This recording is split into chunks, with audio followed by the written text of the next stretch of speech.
Muy bien, vamos a tener el estudio bíblico y les voy a compartir el libro de Timoteo. Vamos a estudiar acerca de la oración.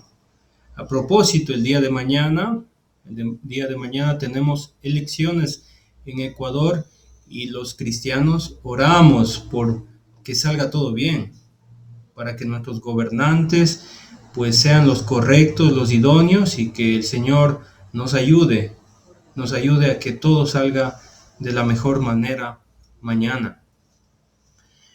Vamos a hablar de la oración, pero quiero poner un poquito el contexto para que nosotros entendamos. Y estamos en la primera carta de Timoteo. Bueno, el apóstol Pablo, da a Timoteo unas instrucciones. Lo envía a Éfeso y en Éfeso él tiene una grande misión. Mire, capítulo 1, versículo 3. Como te rogué que te quedases en Éfeso. Cuando fui a Macedonia, ahí está el objetivo. ¿Para qué? ¿Para qué debía ir a Éfeso? Mire, este era el gran problema. Que mandases a algunos que no enseñen diferente doctrina. Esto era un grave problema para la iglesia, que había ciertos hermanos que se han desviado y estaban enseñando una doctrina diferente a la que la iglesia debe pues perseverar. Lamentablemente, según el versículo 4, ellos estaban enseñando fábulas y genealogías interminables. Mire, versículo 4, ni presten atención a fábulas y a genealogías interminables. ¿Y qué va a producir una enseñanza que no es de Dios? Lo siguiente, que acarrean disputas, dice allí el texto después de la coma, más bien que edificación de Dios, que es por la fe, así te encargo ahora. Este era el propósito, amados hermanos, de la carta a Timoteo.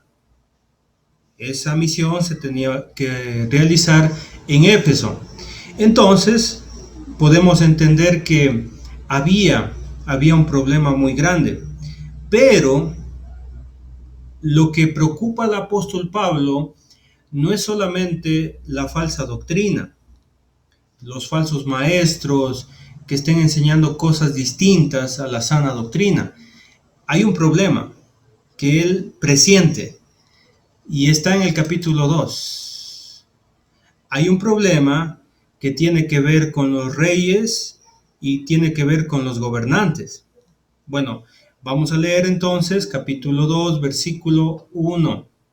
Exhorto ante todo, es decir, que se le envía a solucionar este problema en la iglesia de Cristo en Éfeso, pero ante todo, el apóstol Pablo dice, inspirado por el Espíritu Santo, a que se hagan rogativas, oraciones, peticiones y acciones de gracias por todos los hombres. Amado hermano, yo no sé cuánto tiempo usted está en la iglesia, pero lo que debemos saber todo cristiano es que el cristiano es un hombre de oración, es una mujer de oración. Y Dios siempre dice que debemos estar así, rogando a Dios. Tenemos problemas, tenemos dificultades en esta vida, pero creo que la primera palabra hace que nosotros, amados hermanos, y espero que me pongan atención, es que nosotros debemos presentar las oraciones en rogativas. Esto significa nuestro carácter en la oración. No es una oración sencilla, es una oración en la que reconocemos quién es Dios y por eso llegamos a Él humildemente. Sí, amados hermanos, muchas personas se atreven a dirigirse a Dios como si fuera un amigo, como si fuera algún ser humano. No, queridos hermanos, tenemos que reconocer la deidad de Dios. Dios es eterno, todopoderoso, Él es el creador de todo. Amados hermanos, cuando nosotros nos presentamos delante de Él, y más que todo, a pedir perdón por nuestros pecados, debemos ir rogando a Dios, rogando perdón, rogando ayuda a ese gran Dios eterno. La palabra que sigue es oraciones.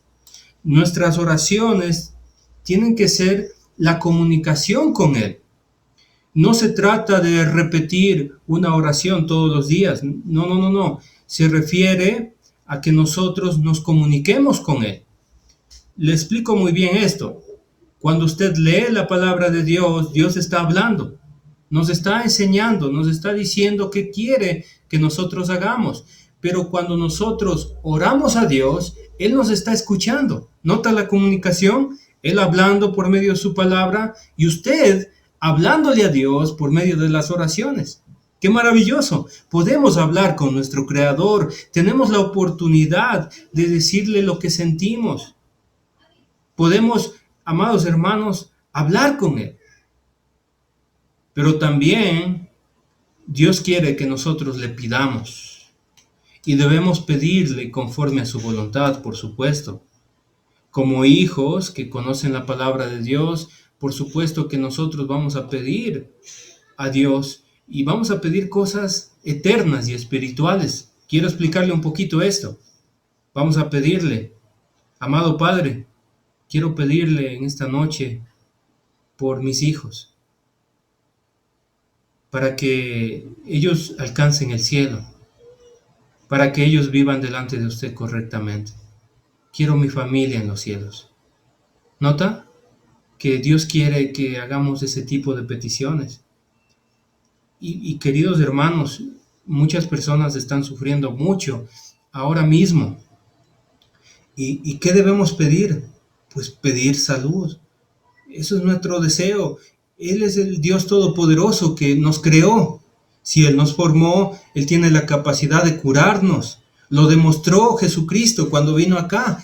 Él vino y empezó a curar. Llegó un hombre con una mano seca y la curó. Llegó una mujer con flujo de sangre que no se podía controlar y también la curó. Llegaron leprosos delante de su presencia y Dios les curó. El Señor Jesucristo los curó. Curó al ciego. Muchos paralíticos se levantaron, personas no podían ver y el Señor Jesucristo los curó. Por eso esa fe, esa confianza hace que nosotros nos acerquemos delante de su presencia y le pidamos. Y por supuesto, el cristiano siempre es agradecido. Hay que agradecer a Dios. Dice allí el texto, en el versículo 1, acciones de gracias. Estamos agradecidos a Dios. Desde que inicia el día, nos levantamos y, amado Padre, gracias por este precioso día. Salimos afuera, está lloviendo fuerte, gracias por la lluvia. Gracias por darnos este bonito día, esta nueva oportunidad para aprender, para seguir adelante. Sí, amado hermano, debemos ser agradecidos por todo. Gracias porque mis hijos están sanos. Gracias porque no estoy enfermo. Gracias porque nadie de mi familia ha muerto por el virus. Gracias. Hay muchas cosas por agradecer, amado hermano. Si usted le hace falta dar gracias a Dios, le invito a tomar un libro, un cuaderno y empezar a agradecer cosas por las cuales estoy agradecido por Dios. ¿Y sabe qué?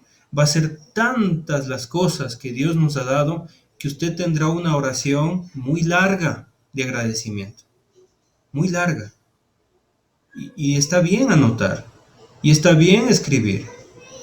¿Por qué? Porque nos olvidamos muchas cosas. Y por eso nosotros ponemos en la pantalla la lista de oración de los hermanos que están enfermos para que todos oremos. Mire lo que dice aquí, por todos los hombres. Generalmente somos buenos para pedir, Padre, le pido por mí, por mi esposa, por mis hijos. Le pido por mí, por mí y por mí. Amados hermanos, tenemos que aprender a orar por todos los hombres, por todas las personas. Ahora, en el versículo 2, es la petición de esta clase bíblica es precisamente por esto, amados hermanos, porque mañana tenemos elecciones. ¿Qué hace un cristiano cuando va a haber elecciones presidenciales o de gobernantes? Bueno, primeramente hay que hacer esto, versículo 2. Tenemos que orar por los reyes y por todos los que están en eminencia. Era difícil para los hermanos en Éfeso orar por sus gobernantes. Eran crueles, eran sanguinarios muchos de ellos. Tenían pues un gobierno muy perverso. Pero el mandamiento de Dios es orar por ellos. Ahora el cristiano se preguntará, bueno, yo voy a orar por el presidente, pero si no sale el presidente que no es de mi elección, bueno, yo no quiero orar porque me da iras, porque no es de mi agrado. Muchos hermanos tienen un presidente que no les agrada. Ahora, Dios dice que hay que orar por ellos. Imagínense en el gobierno de Herodes. Se debía orar por Herodes. Y se debía orar por los gobernantes de aquel tiempo. Y muchos dirán, pero esto no es posible. ¿Cómo Dios me va a pedir algo así? Muchos que son afines a un partido político van a decir, yo, ¿por qué tengo que orar por un presidente que es ladrón? Bueno, le voy a decir las razones. Y aquí está la preocupación del apóstol Pablo. Para que vivamos quieta y reposadamente en toda piedad y honestidad. Este es el objetivo de la oración. Esto es una preocupación para Pablo, les repito, es una grande preocupación. Él está preocupado por los falsos maestros en la iglesia en Éfeso, pero él mayormente, ante todo, dice el versículo 1, ante todo, él quiere que todos los hermanos en Éfeso oren por los gobernantes. ¿Para qué? Para que vivamos quieta y reposadamente. Mire, amados hermanos, hay que orar a Dios para que siempre nosotros vivamos en un ambiente de tranquilidad y de reposo. Es decir, mire, amados hermanos, es bueno que en un país haya tranquilidad, es decir, que podamos, amados hermanos, vivir donde haya trabajo, vivir donde haya negocios lícitos, para comportarnos de esta manera. Amados hermanos, póngame mucha atención, no se distraiga, tal vez está distraído, póngame mucha atención porque esto es importante. En toda piedad, es decir, dedicación a Dios y honestidad. Esto es importante, es muy importante esto, porque si hay un buen gobierno o un gobierno que permita libertad de culto, nosotros vamos a estar mejor dedicados a Dios.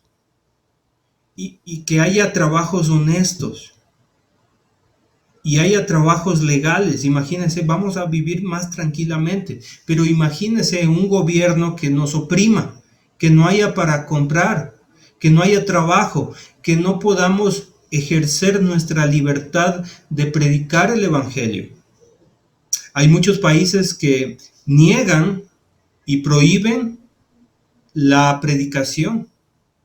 Entonces nuestros hermanitos tienen que ilegalmente adorar, ilegalmente con respecto a las políticas de su país y esconderse para hacer un culto racional a Dios. Entonces hay que orar a Dios para que el presidente, el Congreso, siempre tengan leyes favorables para nosotros, para predicar, para escuchar su santa palabra, para cantarle a Dios de una manera pues libre y legal. Y también para que haya tranquilidad en la economía. Es importante eso, amados hermanos. Así que en ese sentido hay que orar por el presidente y para los que están en posiciones de eminencia. Sí, amado hermano, nuestra oración debe ser por ellos. Así que hoy, en esta casa de oración, en este devocional, nuestro hermano al final va a orar por las votaciones de mañana. Se va a hacer una oración específica por eso. Sí, queridos hermanos. Y además de eso, Si ya sale un presidente, ya salen los gobernantes, hay que orar por ellos, aunque no sean de nuestro agrado. Sí, queridos hermanos, Dios permita que en Ecuador no se apruebe el aborto, que en Ecuador no se apruebe la ideología de género, que en Ecuador no se metan con nuestros niños, que no les enseñen ideologías de sexualidad, que sea un país donde se respete los valores. Sí, amado hermano, en eso debemos estar pensando. Y si usted va a elegir un candidato, también debe pensar en esto. Si el candidato tiene una buena moral, si nos va a dirigir en un buen camino. ¿Sí? Ahora, ¿qué quiere Dios? Mire, versículo 4, póngame atención, no se me distraiga. Les pido eso, por favor, porque esto es importantísimo. Versículo 4, el cual quiere que todos los hombres, amados hermanos, que todos los hombres sean salvos y vengan al conocimiento de la verdad. El apóstol Pablo, yo creo, amados hermanos, yo creo que él está pensando en convertir a los gobernantes. Y de hecho, se presentó ante los gobernantes y presentó la palabra de Dios ante las personas de eminencia. Y quiere incluso que los políticos sean salvos, que esas personas lleguen al conocimiento de Dios. Y debemos predicar, amados hermanos, a todos los hombres, a todos, porque Dios quiere que todos los hombres sean salvos y vengan al conocimiento de la verdad. Así que nuestra oración debe ser dirigida para ello, ¿sí? Porque hay un solo Dios, dice el versículo 5, un solo Dios y un solo mediador entre Dios y los hombres. ¿Quién es? Jesucristo, hombre. Él está de nuestro lado, nuestro Señor Jesucristo. Y debemos pedirle a Dios con confianza, porque tenemos a alguien que intercede por nosotros. Es el Señor Jesucristo, versículo 6, el cual se dio a sí mismo por rescate de todos, de lo cual se dio testimonio a su debido tiempo. Él intercede. Usted pida, amado hermano, pídale al Señor, porque Él va a responder esa oración. Por eso el versículo 7, para esto yo fui constituido predicador y apóstol. Dice Pablo, digo verdad en Cristo, no miento, y maestro de los gentiles en fe y en verdad. Debemos orar. A propósito, debemos orar por los predicadores. Debemos orar por las personas que estudian la palabra de Dios para transmitir esa enseñanza a otros. ¿Está orando por los hermanos que están predicando todas las noches? ¿Está orando por los pastores de su congregación? ¿Por los diáconos? ¿Por los evangelistas? Le animo a que lo haga. Porque mediante la palabra de Dios aprendemos cosas importantes sobre nuestra vida. Y vamos a terminar con el versículo 8, esta reflexión. Quiero pues que los hombres oren en todo lugar. Usted está en un hospital, es un buen momento de orar. Usted está trabajando y tiene un tiempo libre, ore a Dios.